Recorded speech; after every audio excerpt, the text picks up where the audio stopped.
welcome everyone to this recording of our presentation on the FIBA Official Basketball Rules rule changes for 2020. The rule changes that we're going to talk about today were effective as of October 1st, 2020. And as we've all navigated a very difficult time in the world, we're realizing how special it is to be back involved on the floor and involved in high-level competition. Let's begin our presentation. Let's have a look at a number of abbreviations that are used in all FIBA material. These are abbreviations that we encourage everybody to be familiar with as we learn to speak the language of FIBA. In today's presentation, we will focus on three: UF for unsportsmanlike foul, AOS for active shooting, and IRS for the instant replay system. The abbreviations that you see are but a small portion of the terminology that is used in FIBA materials. This terminology can be found within an IoT, an individual officiating techniques manual that FIBA has posted within the FIBA IREF Academy Library app. We encourage you to be familiar with the abbreviations to help your understanding as we walk through our rule changes today. FIBA OBR Official Basketball Rules 2020, we've introduced four major rule changes.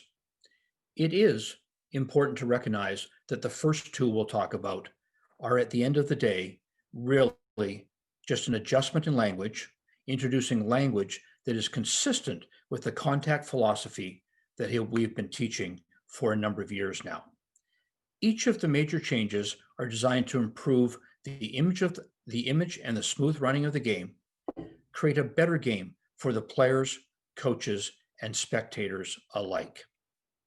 We have four major rule changes, and we will talk about each in depth throughout the presentation, but let's introduce them to you now. Article 15, player in the act of shooting.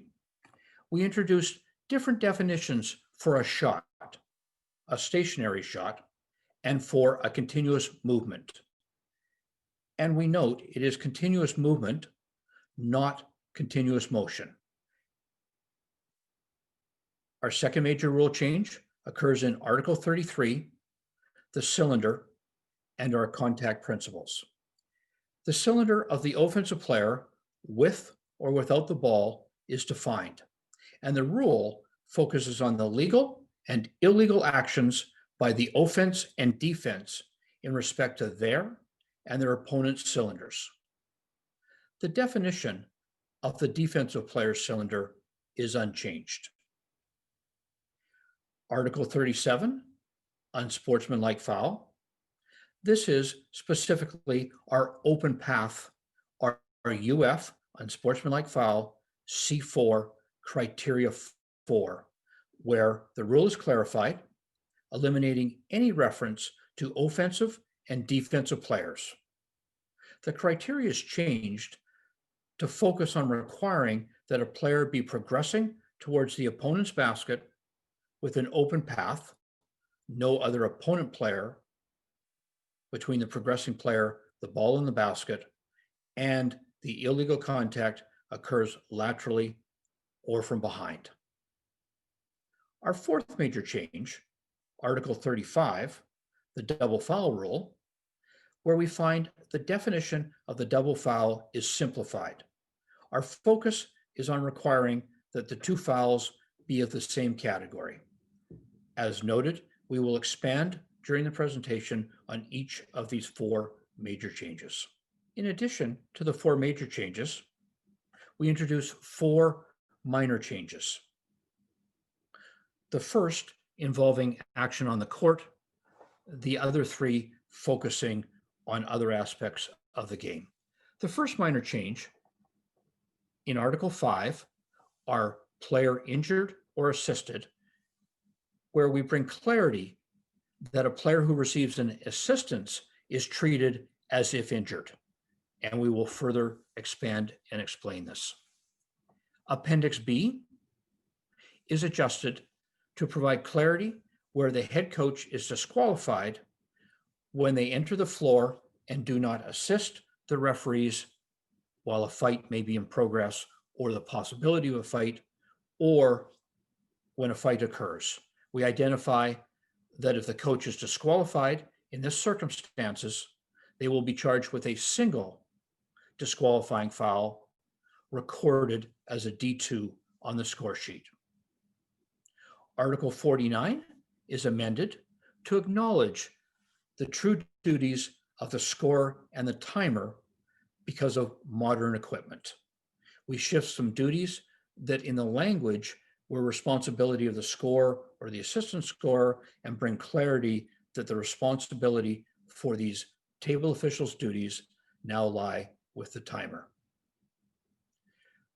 We have a change in the instant replay system language, where in Appendix F, we provide clear direction developed at the latest FIBA top competitions on how the IRS is to be used. A protocol is now found in Appendix F that helps the referees ensure that we arrive at the correct decision. Let's begin by looking at the first of our minor changes, Article 5, a player who is injured or receives assistance, and the requirement for a substitution. We introduce language that provides that a player who receives an assistance must be substituted as if they were injured. We've known that an injured player who's not able to play immediately, and we define that as approximately 15 seconds, must be substituted. In the rule changes, we introduce that if any player receives an assistance from his own team members, they must also be substituted. It's important to recognize that this assistance could be for a number of reasons. It could be, as an example, a problem with a shoe, a contact lens, a loose taping, maybe a uniform issue. And it is important to recognize that when we talk about an assistance, this is an assistance from somebody who has left the bench, a head coach, an assistant coach, other team members, accompanying delegation members like a doctor or trainer, and comes onto the floor to provide that assistance. If that happens, the player must be substituted as if they were injured.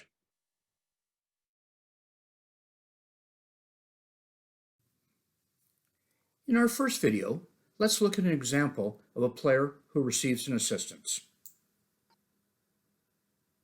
In each of our plays, we will use this yellow circle to identify the key player. You'll see we have a stoppage in the play, and watch what happens when the referee goes to administer the throw-in. We see the referee turn and look. Something is happening behind him. We see a trainer has come onto the floor and is addressing a problem with the loose taping. When he is done, let's look at the curious look on the player's face. Something is happening behind him. A referee has called for a substitution. As this player has received an assistance, they must be replaced. This is a correct decision under the new rule. In addition, we find a consequential language amendment occurs within Article 44, correctable error, flowing from our change in the player injury and assistance rule. We note that if a player who is injured and leaves the game, if there's a correctable error, it will be their substitute that will participate in the correction of the error. We now add language that if the player leaves the floor because of an assistance and is unable to continue, that it is the substitute that must participate in the correction of the error. A very simple and logical change flowing out of our adjustment in the player injury and assistance rule. Let's look at the first of our major rule changes, Article 15, active shooting, or the AOS. The rule change is intended to improve players, coaches, and referees' understanding of whether a foul occurs in the act of shooting or not.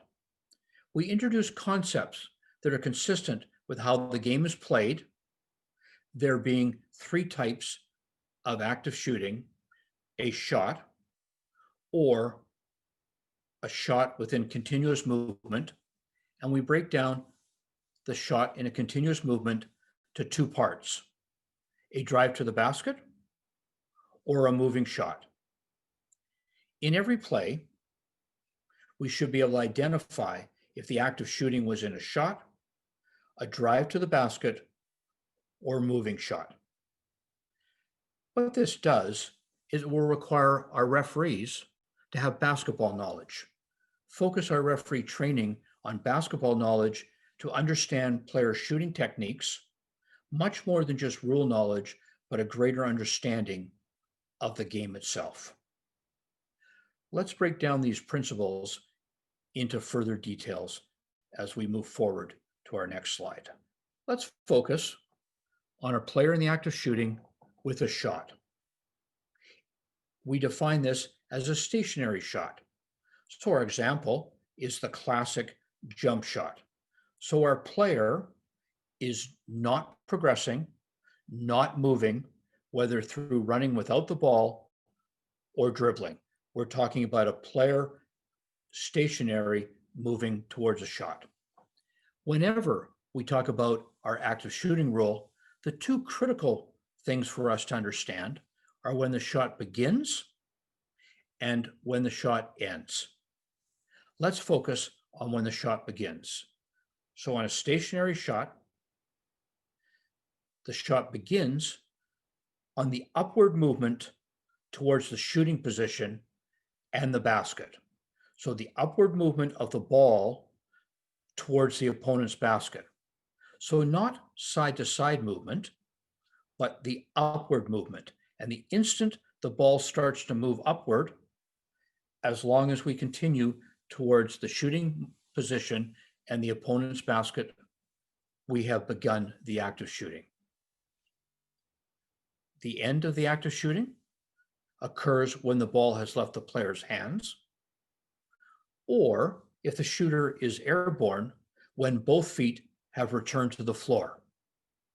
A player who passes off after being fouled is no longer in the act of shooting. Let's move to some videos that will provide us examples of a player in the act of shooting, a shot, a stationary shot.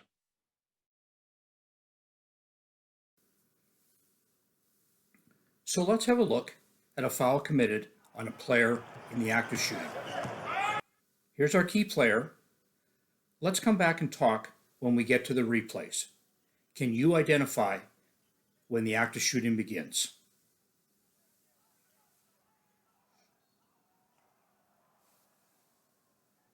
Hopefully we were all able to recognize the point, but let's watch it on a replay. Our post player receives the ball, turns and faces the basket.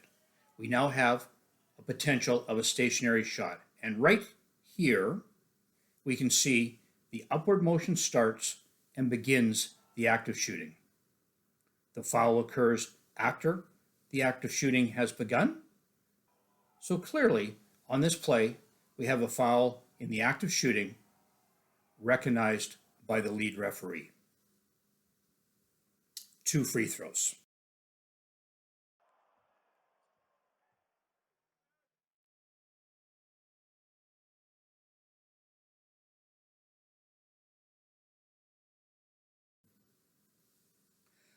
Let's now look at a foul committed on a player before the act of shooting has begun. Here's our key player, and once again, we will get an excellent look on the replays.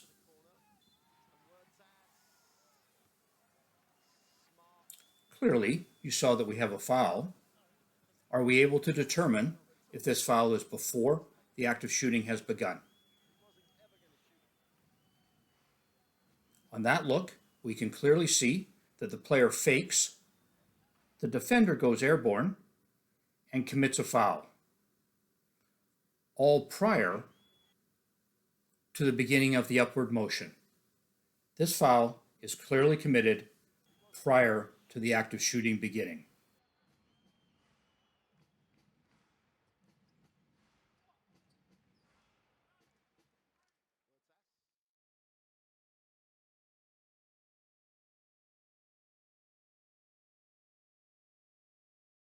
Let's move to a third video. In this case, a player fouled in the act of shooting. Let's compare this to the last video. Here we get an excellent look on the live play where we could see a fake, the defender goes airborne, and we actually see that the offensive player on their left side starts the upward motion prior to the illegal contact. Again, our best look is on the live video, but here in slow motion, we see the fake, and now we recognize that the player starts their upward motion, which begins the act of shooting. The foul occurs afterwards, and once again, we have a player who is fouled in the act of shooting. In this case, a good basket and one free throw shall be awarded. A good comparison to the earlier play.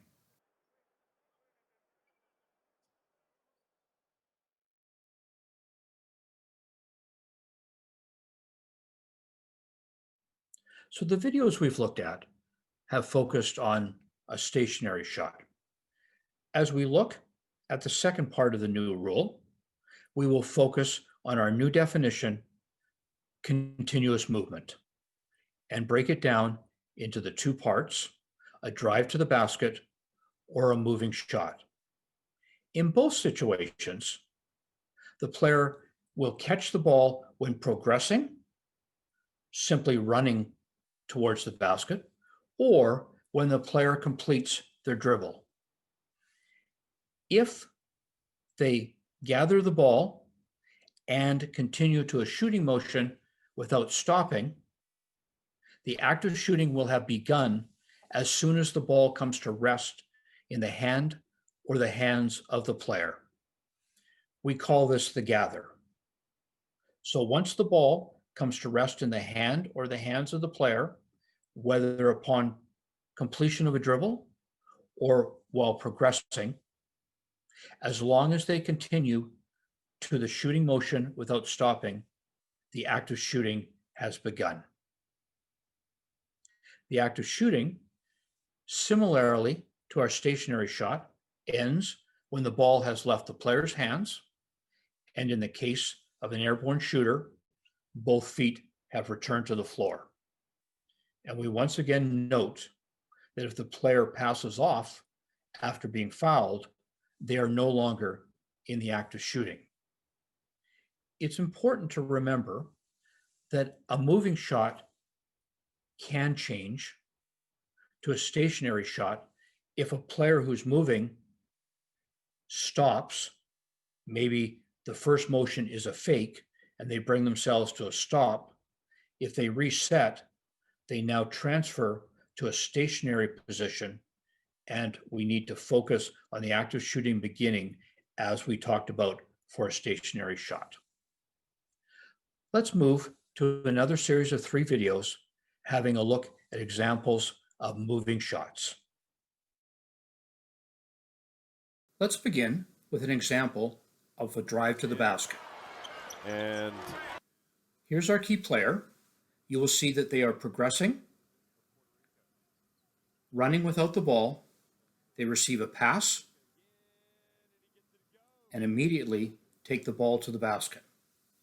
So our keys are, we need to identify when the ball comes to rest in their hand. This will be the point that the act of shooting begins. Here, you can see that the player catches the ball, the act of shooting begins. They continue with the shooting motion to the basket, they are subsequently fouled, and therefore this player is fouled in the act of shooting. Good basket, 1 free throw.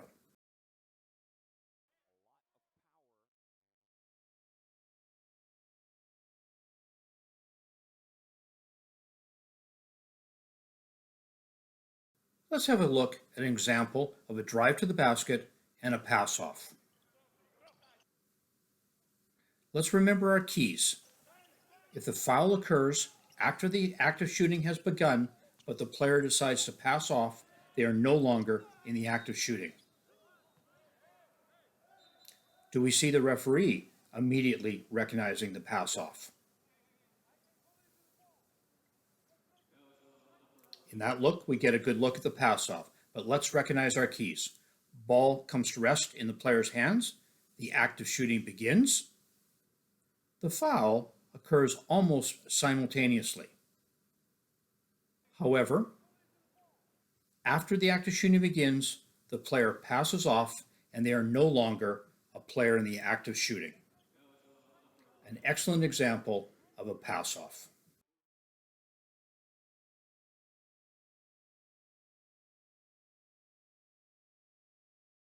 Let's have a look at a moving shot, a foul committed on a player in the act of shooting. Our key player here along the baseline will receive a pass and begin moving towards the basket. They will then go into a moving shot. Our keys will be to determine, does the ball come to rest in their hands prior to being fouled? On that look, were you able to recognize that the ball had come to rest in their hands prior to the foul? On our replay, we see that the ball comes to rest here. They have begun the act of shooting. The foul occurs after the act of shooting begins. Therefore, this is a moving shot, player fouled in the act of shooting, resulting in 2 free throws. An excellent demonstration of our moving shot principles.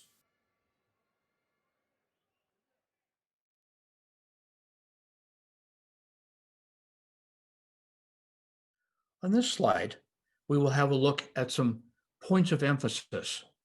So some activity for referees to understand the act of shooting. It is important for our referees to know the basketball language and the different types of shots. We need to be able to identify in each play whether it has been a shot, a drive to the basket, or a moving shot. And we encourage referees to use self-talk and to provide verbal support after the call.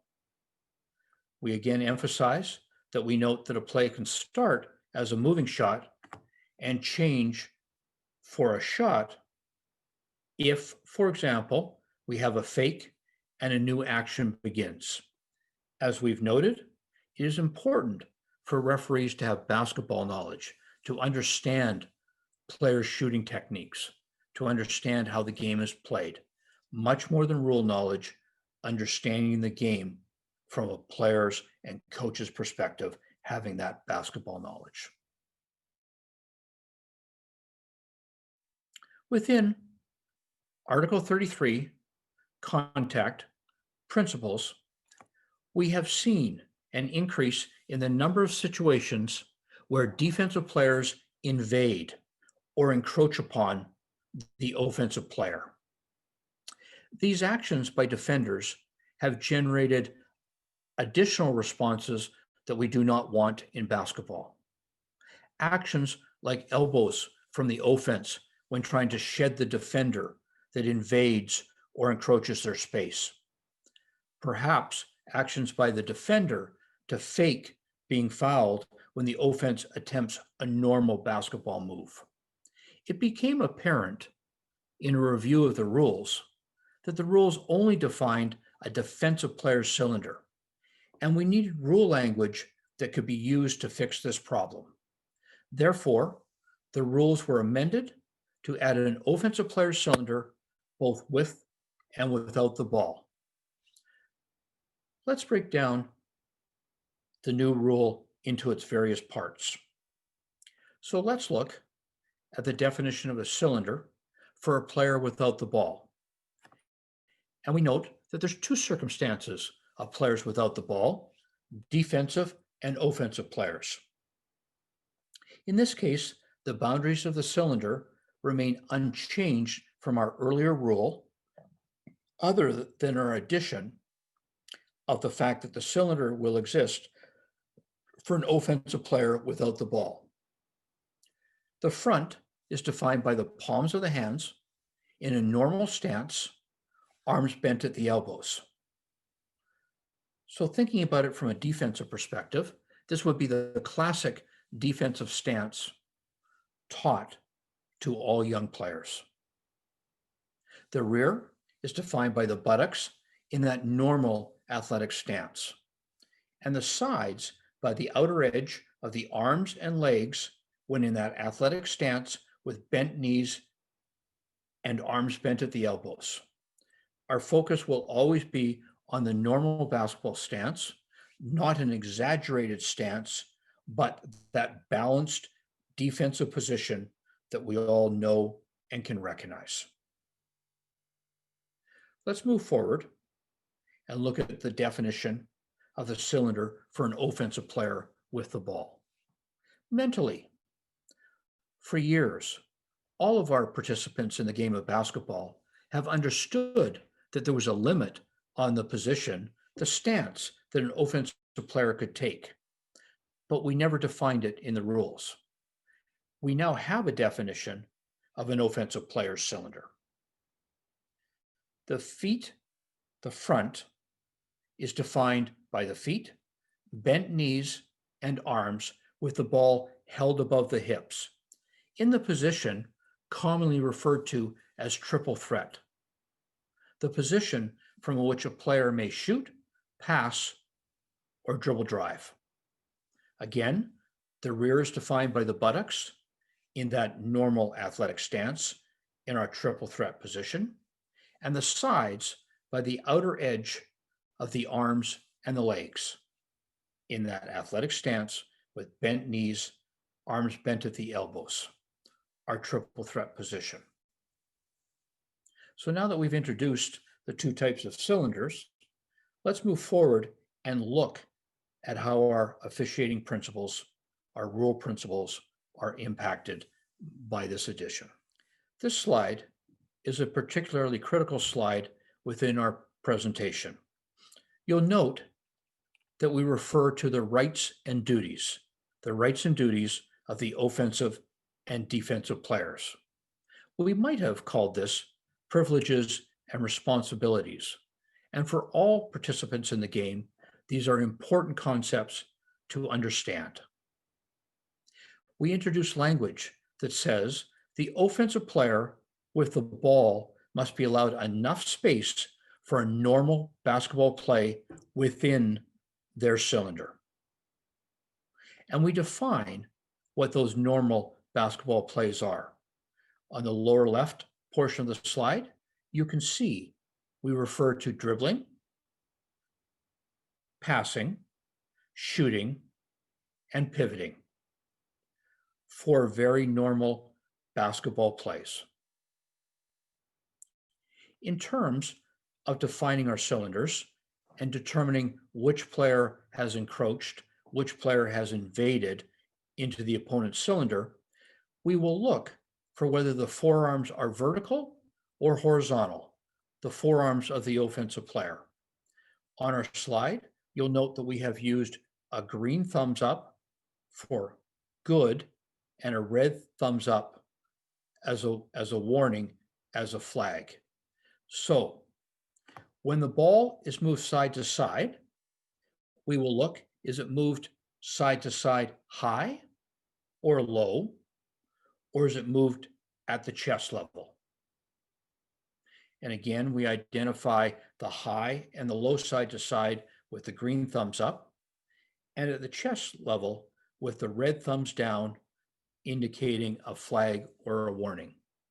As a general principle, when shifting the ball side to side, if the forearms are more vertical than horizontal and illegal contact occurs, the defense is at greater risk for having encroached, invaded into the offensive player's cylinder.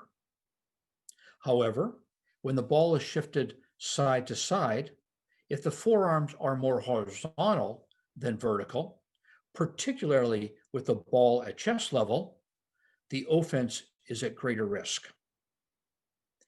As we move forward, we'll expand on these principles and break them down further. These are general principles and guidelines, concepts that may take some time for all of us to recognize in the game, but we note that these concepts are entirely consistent with the philosophy that has been taught for many years. So while this is a change, it truly is a clarification, bringing further clarification, further information to our contact principles to ensure that we have a balanced game between offense and defense. So our principles are relatively simple. The defense may not enter the cylinder of the offensive player with the ball and illegally contact the offensive player when the offense is attempting a normal basketball play. We say that the defense may not belly up or use the lower part of the body or arms to encroach into the offensive player's cylinder and cause an illegal contact. The defense may not invade the vertical cylinder of the offensive player and make illegal contact when the offense is attempting a normal basketball play.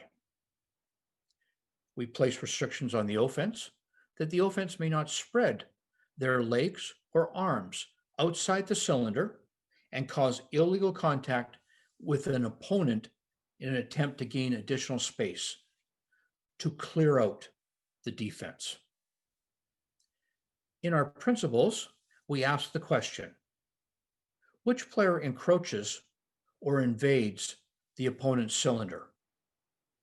And it will be important that we are able to identify the first illegal action and call the personal foul, particularly if that illegal action involves the defense leaving their cylinder, invading the offensive cylinder, and creating illegal contact. If we have a look at the pictures at the bottom of the slide, on the left, we identify an illegal action by the defense. Our red line identifies the limit to the cylinder, and you can see that the defense has actually come out of their legal cylinder, has invaded, bellied up into the offensive player's cylinder. They've come right over their leg. That offensive player has a right to be vertical over their right hip. And on the left hand or on the right hand side of the slide, you can see the offensive player has done exactly that. They have stood up vertical within their cylinder, a legal action by the offense. And in this case, the defense is responsible for the contact, for that invasion, for that encroachment into the cylinder. Let's have a look at a video that demonstrates this principle for us further. Let's look at an example of illegal defense. A defensive player who leaves their cylinder and makes illegal contact by invading, encroaching into the offensive player's cylinder. Watch the live play, and we'll come back and talk during the replay.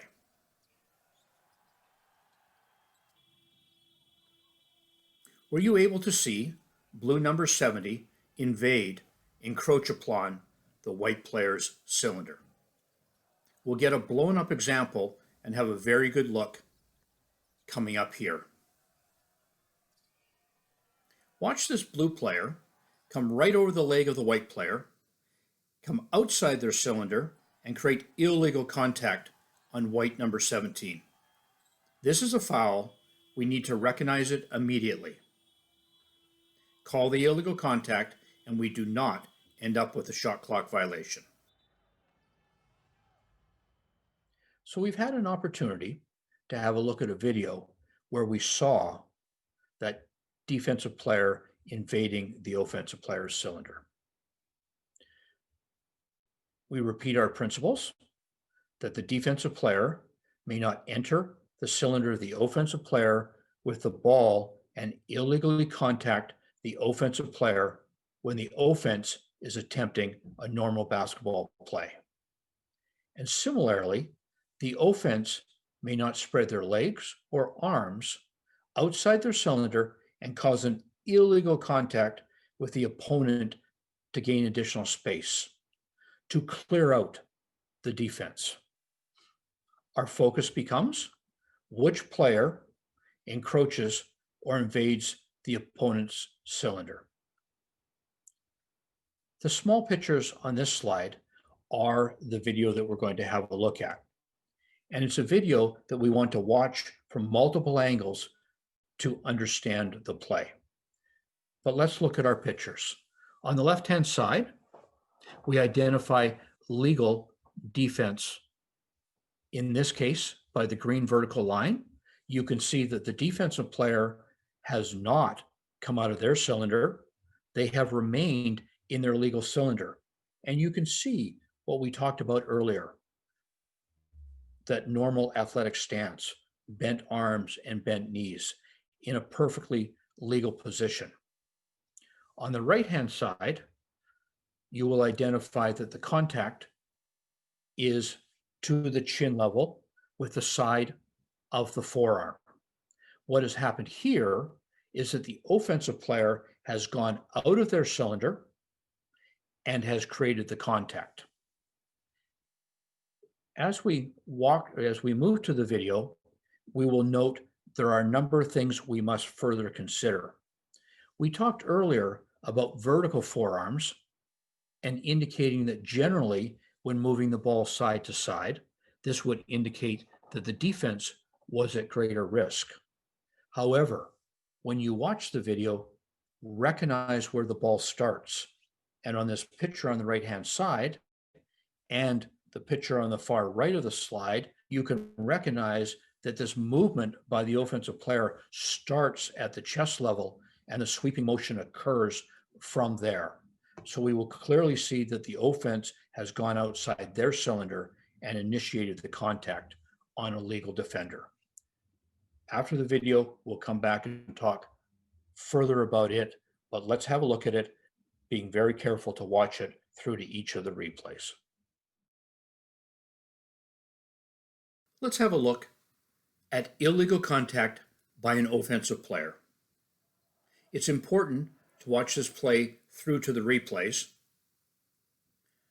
We will get an opportunity to see that the offensive player comes out of their cylinder and makes illegal contact.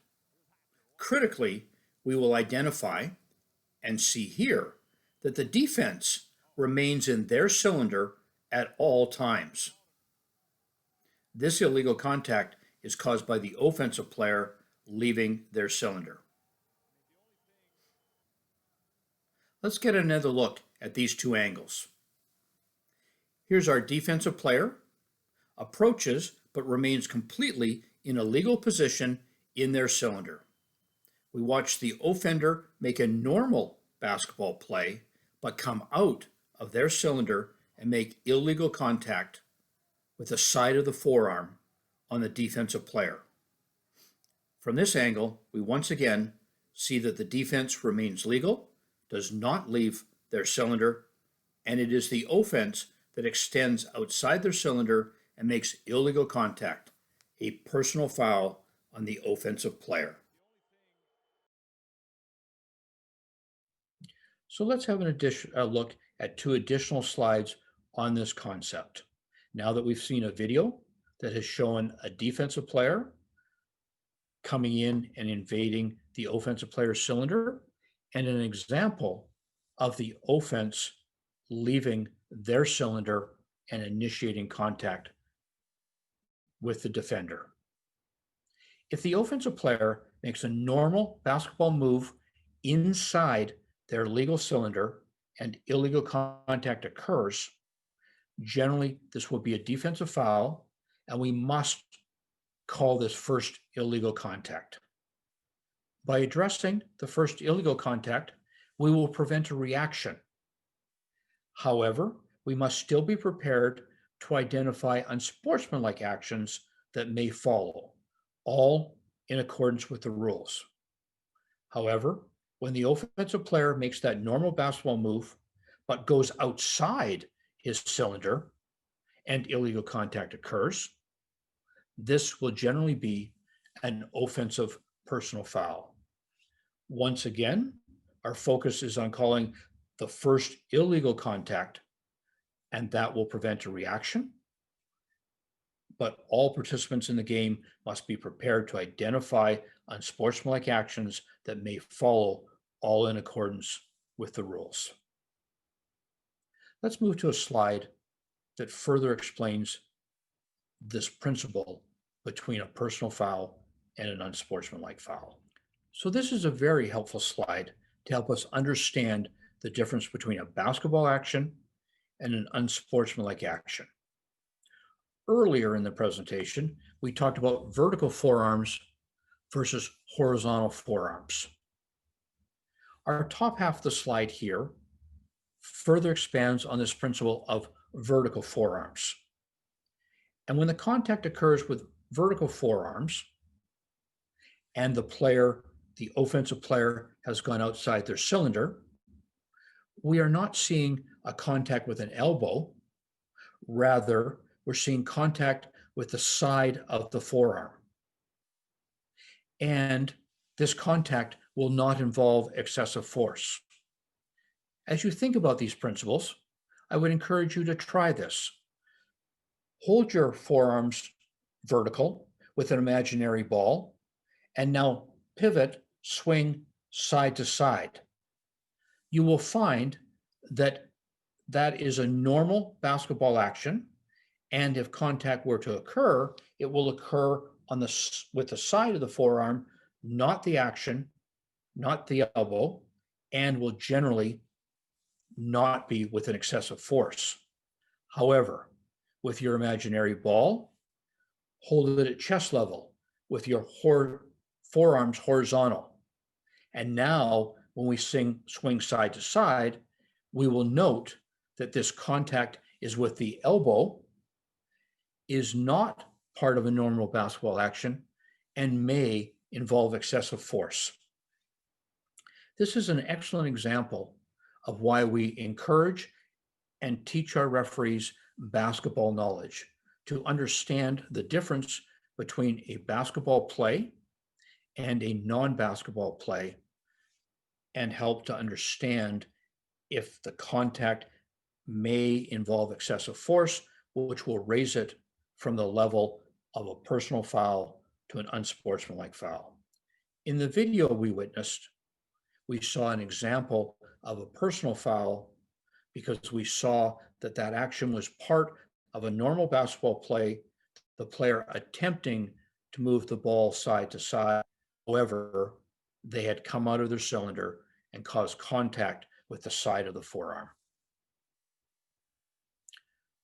Let's shift our focus and look at our third major rule change. Article 35, the double foul. This change simplifies the rule, and we move away from complexities that were introduced in 2018. We generally return the rule to previous concepts. We introduce language that for a double foul to occur, we need 4 conditions to exist. The first criteria, both fouls are player fouls, so involving the 10 players on the floor. Both fouls involve physical contact.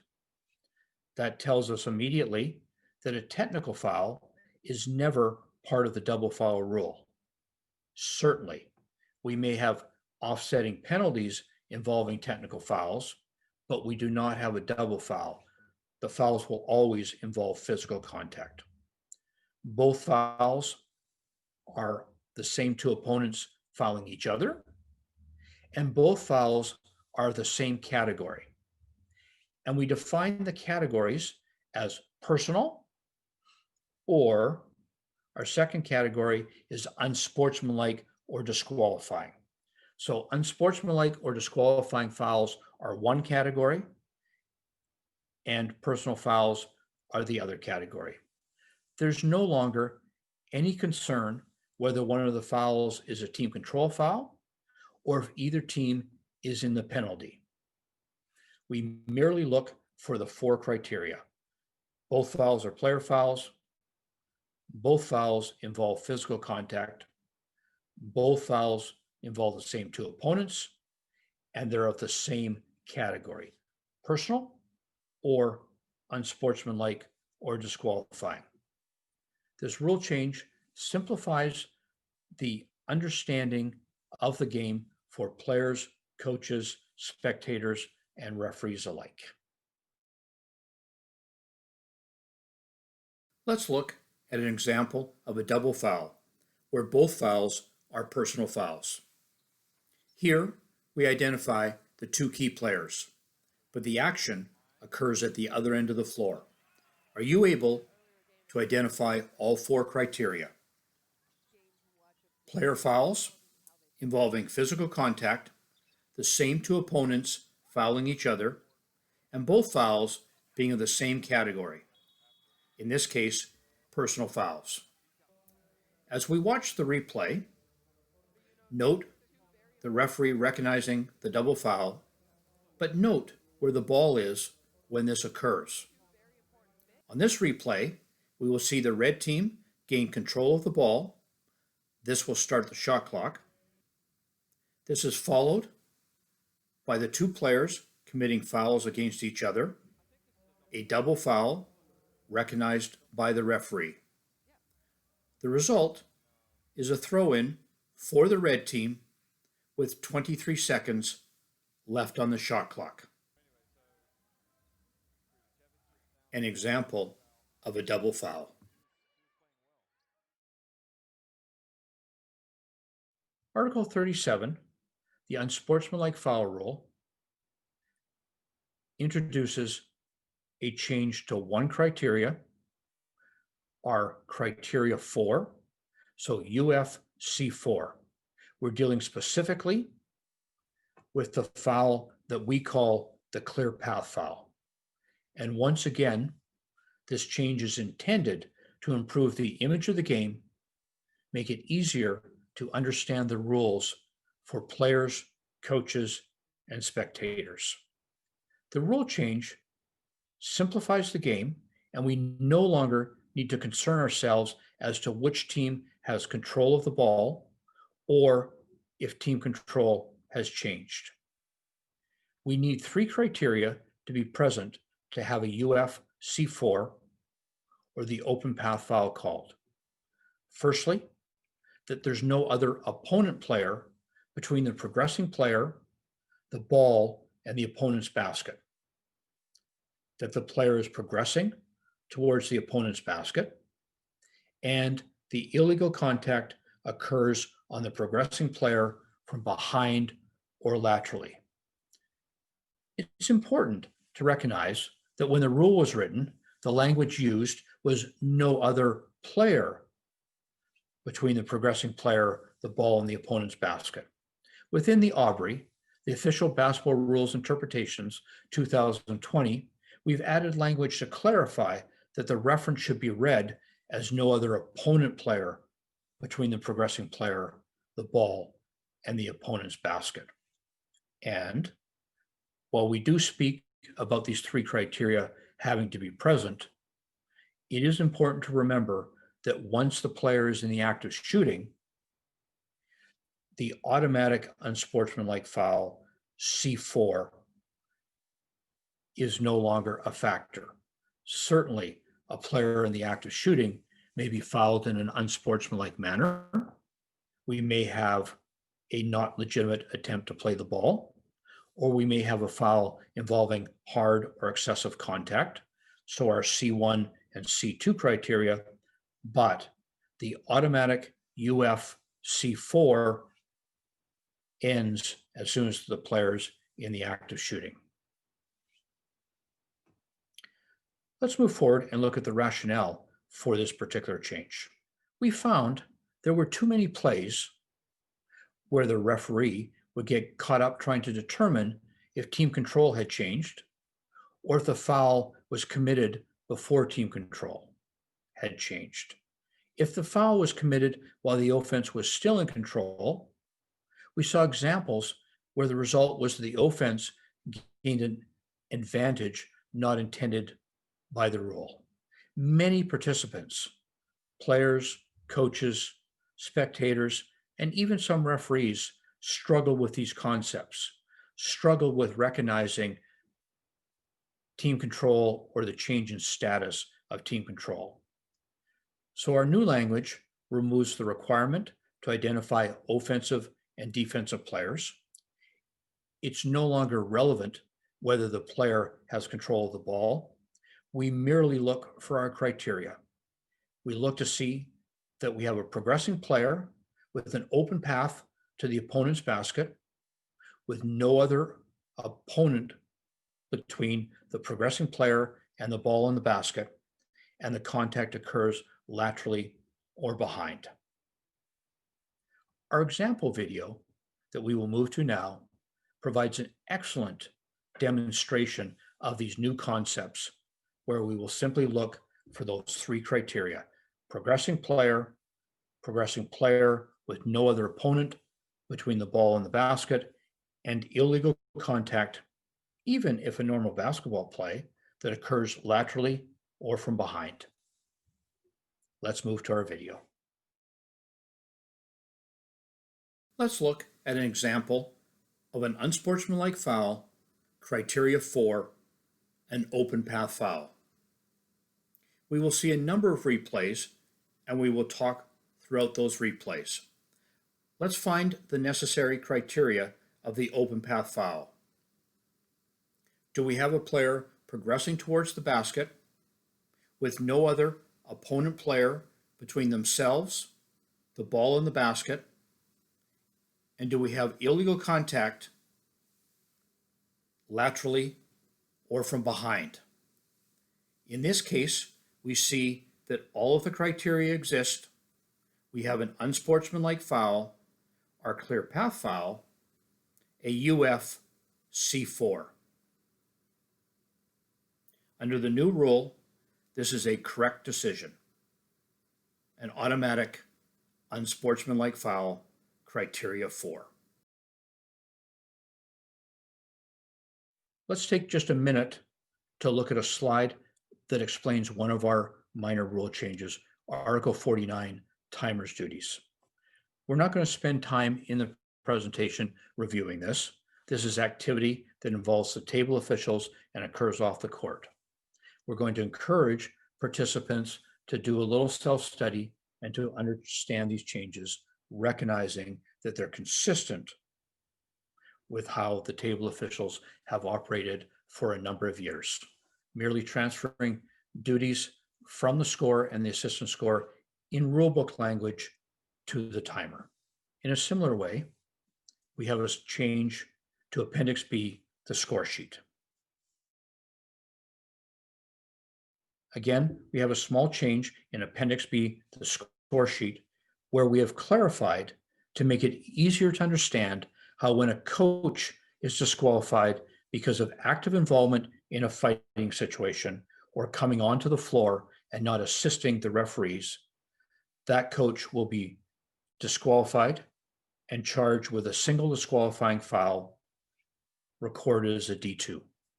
This slide and the slide that follows further expands these principles so that we can all understand how this situation will be penalized if it involves other individuals like the first assistant coach or others that come onto the floor and either do not assist the referees or actively participate in the fight.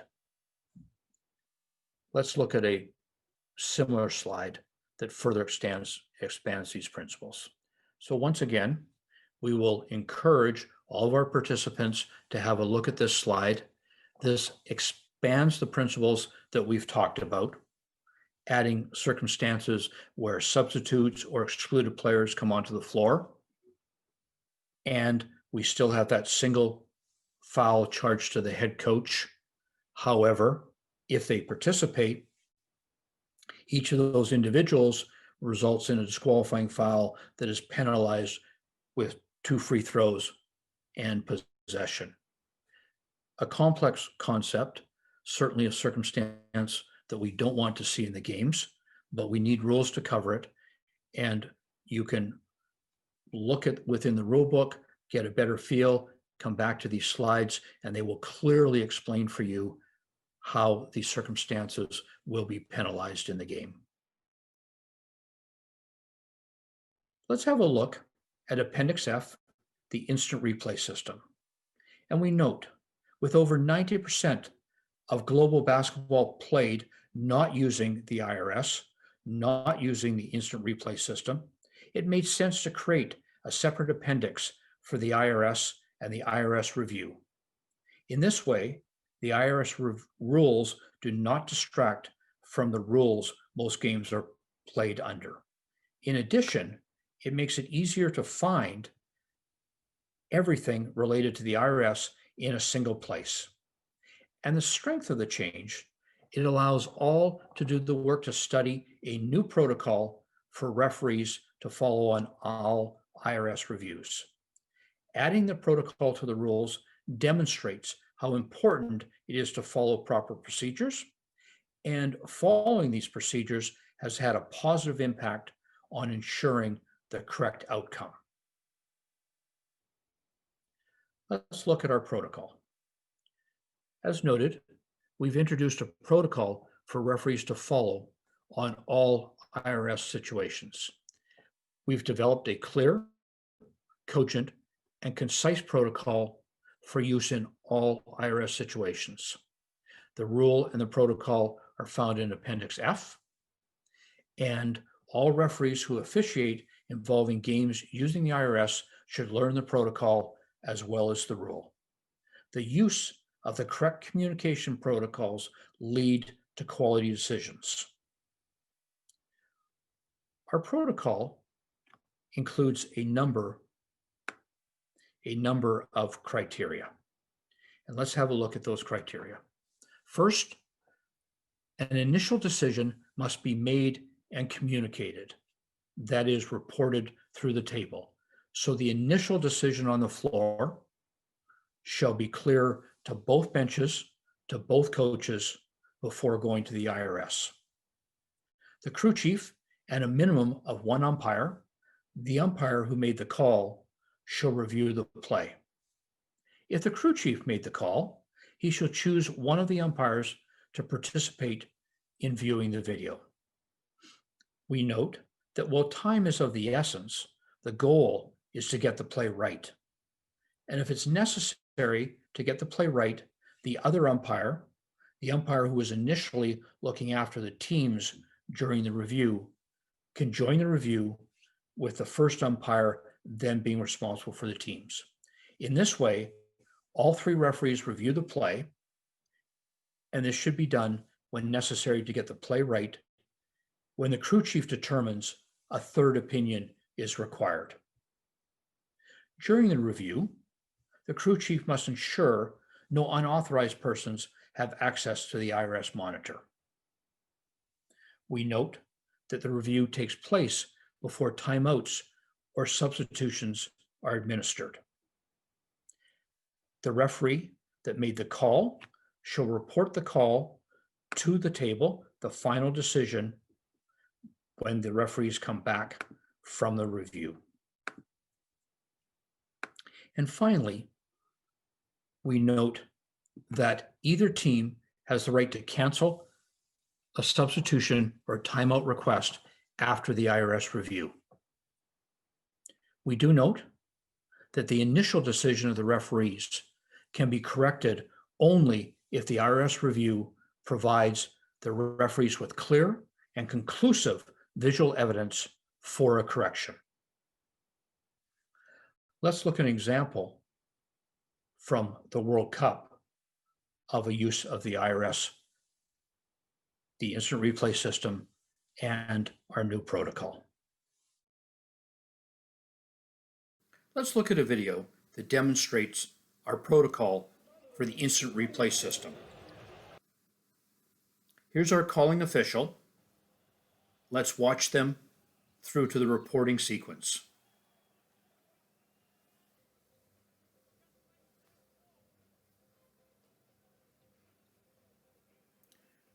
We will see that the calling official shows the initial decision to the table and then indicates, using the signal, that the referees are going to go to the IRS, the instant replay system, to review the play. Our crew chief and the official that made the call go to the monitor to look at the play.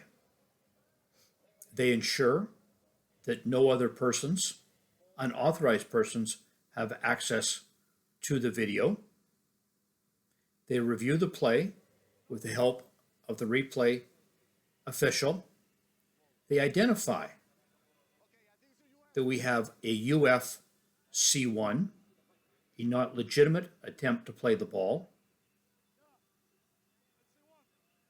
They also identify the correct shooter and how the ball will return to play. When they are finished, they've made their decision, they come back, and the official that made the call will report the final decision in front of the table, an unsportsmanlike foul, UF C1.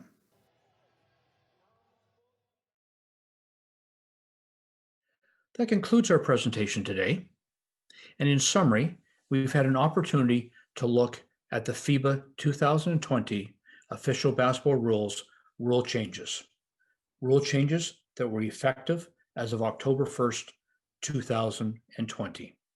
In addition, FIBA has published the OBR, the Official Basketball Rules interpretations, published in late September, that provides clarity, provides place situations for all of these changes.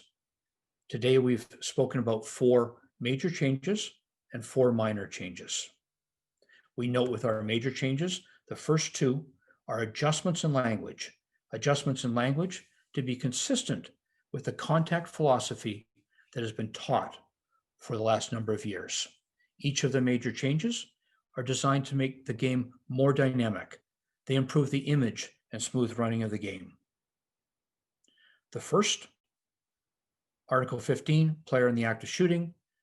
We introduce different definitions for a shot and for a continuous movement, noting it's movement and not motion. And within continuous movement, we have a drive to the basket and a moving shot. Within Article 33, our cylinder principle, we introduce a cylinder for an offensive player with or without the ball. This helps us to understand which player is responsible for illegal contact, and we use our language of the identifying which opponent invades or encroaches upon the opponent's cylinder. And we note that the definition of the defensive player's cylinder remains unchanged. Our third major change, Article 37, the unsportsmanlike foul, our open path rule, our UFC4.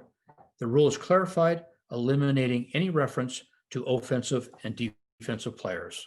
Our criteria is changed to require a progressing player with an open path to the basket, no other opponent player between the ball and the basket, and the illegal contact being laterally or behind. Our fourth major change, our double foul. The definition of the double foul is simplified, focusing on requiring that the 2 fouls be of the same category. So player fouls involving contact, the same 2 opponents, and of the same category, either a personal foul or an unsportsmanlike or disqualifying foul. And our 4 minor changes, the one that impacts the game the most is Article 5, bringing clarity that a player who receives an assistance is treated as if they're injured. Our focus is on understanding that the assistance is provided by somebody who has left the bench and come onto the floor to provide that assistance. Our last 3 Minor changes are all things that we encourage our participants to study and understand further. Certainly within Appendix B, we bring the clarity where the head coach is disqualified when a fight occurs. We have a single foul charged if they're responsible as a D2, or if it's perhaps the first assistant coach that goes onto the floor and is involved, that the first assistant coach is disqualified, but the head coach is charged with a B2 foul. In Article 49, we adjust language that identifies the true duties of the scorers and the timer, moving certain duties to the timer. And as we wrapped up with our IRS protocol, we create Appendix F that provides clear direction developed at the latest FIBA top competitions on how the IRS is to be used, and we contain all of the rule in a single location. I want to thank everybody for their participation today. We hope that we've been able to provide you with some guidance on the FIBA Official Basketball Rules rule changes for 2020. We wish everyone the best. Thank you.